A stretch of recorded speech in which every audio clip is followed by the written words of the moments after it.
delujemo na področju mobilnega zdravja.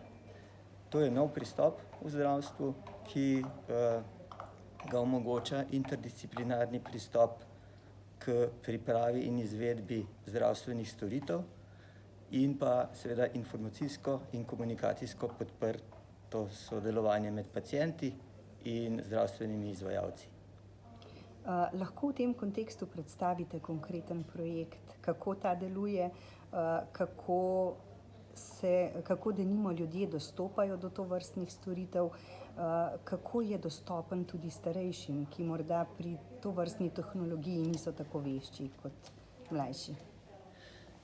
Torej, bistvo projekta je personalizirana medicina. To pomeni specifičen pristop do posameznika, tako z biološkega kot z psihološkega vidika. In seveda brez dobrih informacijskih in komunikacijskih orodij ne gre. Poleg vsebine, informacijska in komunikacijska orodja pripomorejo k lažji izvedbi.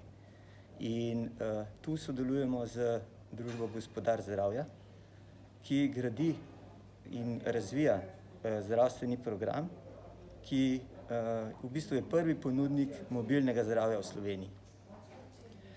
Ključni elementi mobilnega zdravja so, da je pacient lastnik in upravlja s svojimi zdravstvenimi podatki.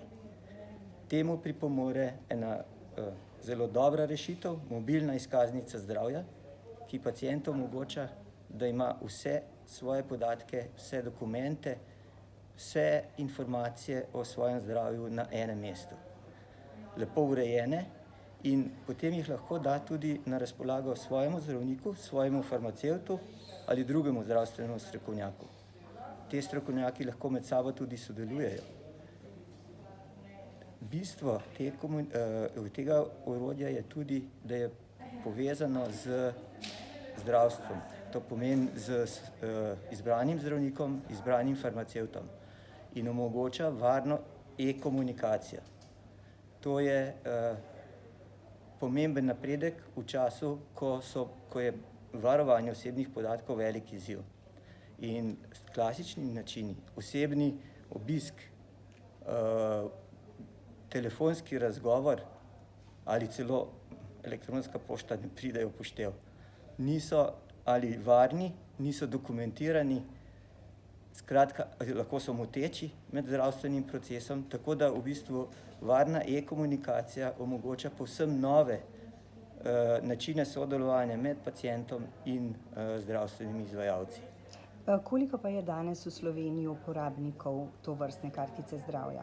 Mobilna izkaznica zdravja se je razširila skupaj z uporabo v zdravstvenih domovih. 9 zdravstvenih domov v Sloveniji že uporablja, preko 15 zasebnih koncesionarjev, preko 100 lekarn v skoraj 40% javnih zavodov v Sloveniji, tako da je kar razširjena, več tisoč uporabnikov mobilne izkaznice zdravja imamo. Pa je predvidena širitev na nacionalno raven? To si bi želeli, dajemo pobude, ker mobilno upravljanje zdravja in orodje pacienta za upravljanje zdravja je kompatibilno in komplementarno e-zdravju. To ni konkurenčni ali alternativni sistem, ampak je v bistvu velik korak naprej k aktivno vključitvi pacienta v zdravstveni proces.